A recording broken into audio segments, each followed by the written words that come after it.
பூரினாலே பூரிக்கிழங்கே வச்சு பூரியை போர் அடிச்சிருச்சுங்க. அந்த மாதிரி இல்லாமல் இந்த மாதிரி டிஃப்ரெண்ட்டாக ஒரு குருமா நம்ம ட்ரை பண்ணி பார்க்கலாமா?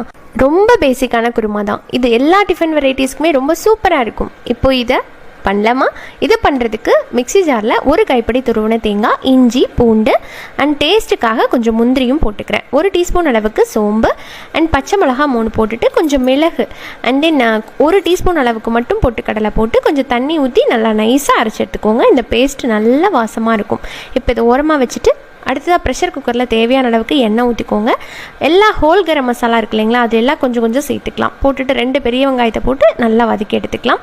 அடுத்ததாக இஞ்சி பூண்டு ஆல்ரெடி அதிலே அரைச்சதுனால கருவேப்பிலை அண்ட் தக்காளி 2 மட்டும் போட்டு நல்லா வதக்கி எடுத்துக்கிறேன். வதக்கினதுக்கப்புறம் அரைச்ச பேஸ்ட்டை போட்டுட்டு நல்லா இந்த எண்ணெயில் ஒரு 2 டைம் மிக்ஸ் பண்ணி கொடுத்துட்டு தேவையான அளவுக்கு உப்பு அண்ட் தண்ணி சேர்த்து ப்ரெஷர் குக் பண்ண வேண்டியதான். ஒரு 2லேருந்து 3 விசில் வச்சு எடுத்திங்கன்னா போதும். கம்மன்னு சூப்பராக ரெடி ஆகிடும்.